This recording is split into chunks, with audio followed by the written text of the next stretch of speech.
आपल्यासोबत आमदार बच्चू कडू आहे। आज बच्चू कडू यांच्या घरी राष्ट्रवादीचे नेते शरद पवार येणार आहे। भाऊ काय सांगाल, शरद पवार तुमच्या भेटीला येत आहे घरी? खरं तर ते ऐकून जात आहे, मला ठाणेदारानं सांगितलं तुमच्या घरासमोरूनच पवार साहेब जात आहे।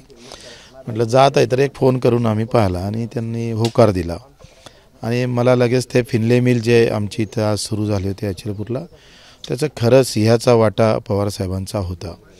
त्यांच्यामुळं त्याला गती आली आणि आम्ही जो प्रयत्न केला त्याला यश आलं। आज ते बंद आहे आणि त्याची जाणीव म्हणून आम्ही त्यांना सहज फोन केला, ते दुसरं काही कारण नाही। राजकीय वर्तुळात चर्चा सुरू झाली की महाविकास आघाडीमध्ये बच्चू कडू, त्यामुळे महायुतीच्या बाहेर पडणार का? कसं आहे, चर्चेला काही अर्थ नसते आणि कधी त्याला अर्थही असतं। भेटीगाठीमध्ये काय होतं काय ते काही सांगता येत नसतं। आता या निमित्तानं भेट होत असेल तर त्यांचाही विचार आम्ही ऐकून घेऊ। जर झाली चर्चा तर राजकीय चर्चा करायला काही बंधन थोडं असतं कोणाला। महायुतीतून बाहेर पडण्याची शक्यता आहे? नहीं, शिंदे साहब आहे तेपर्यंत तर काही शक्य नाही। अगर वो नहीं रहे तो फिर ठीक है। एकंदर पाहिलं तर तुमची भूमिका मागील अनेक दिवसापासून सरकारच्या विरोधात म्हणा किंवा जे तुम्हाला पटलं नाही तुम्ही प्रामुख्याने मांडतात, त्यामुळे कुठेतरी असं लोकांमध्ये चर्चा सुरू आहे की काय झालंय, भारतामध्ये हा मोठा प्रॉब्लेम आहे का एखादं खरं मत मांडणं म्हणजे सत्तेच्या विरोधात मांडणं होते। आम्ही खरं मांडलं, कापसाची अवस्था काय आहे, सोयाबीनचे काय भाव आहे, एकंदरीत शेतकरी कसा मरतं हे जर आपण मांडत असेल आणि ते सत्य असेल तर ते सरकारच्या विरोधात आहे असं म्हणण्याचं काही कारण नाही आणि ते आम्ही मांडत राहू, तो काही विषय नाही आहे।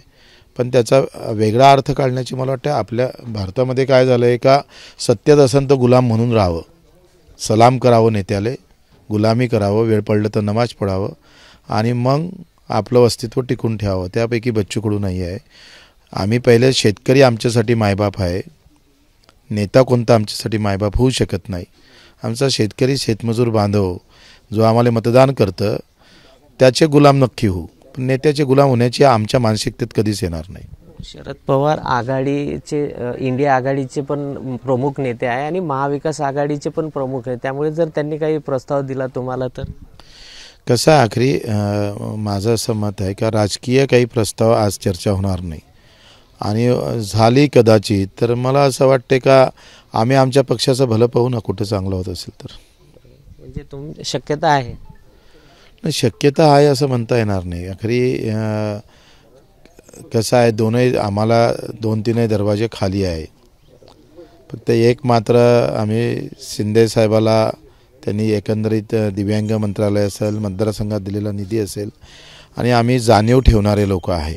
शरद पवार साहेबांना का बोललो आम्ही, का फोन केला आहे का त्यांनी फिनले मिलमधला त्यांचा सिंहाचा वाटा होता आणि ते ऐकून चालले तर आपण त्या मदतीची जाणीव म्हणून आपण बोलावलं पाहिजे, त्यांचा आदर सत्कार केला पाहिजे। या जाणीवेतून आपण त्यांना बोलावलं आहे। आता ज्यांचे या मतदारसंघावर आमच्यापेक्षा मतदारसंघावर त्यांचे ऋण असेल तर ते आपण या माध्यमातून कुठेतरी त्याची जाणीव ठेवून कार्य केलं पाहिजे। लोकसभा आहे, लोकसभेमध्ये काही जर समजा शक्यता झालीच, राजकारणावर चर्चा झालीच तर लोकसभेसाठी आपण काही इच्छुक किंवा काय किती जागा मागण्याची? नाही, माझं काय म्हणणं आहे असं तर मग आम्ही असं 1, 2, 3 असं नाही ना, व्यवस्थित बसून त्या पद्धतीनं आम्ही समोर जाऊ। आता अजून त्याला बराच वेळ आहे, अजून तर मला वाटते म्हणजे कॅटली गरमच व्हायची आहे। जेव्हा गरम होईल तेव्हा आम्ही टाकू ना, त्याच्यात काय विलायती टाकायची का लावून टाकायची।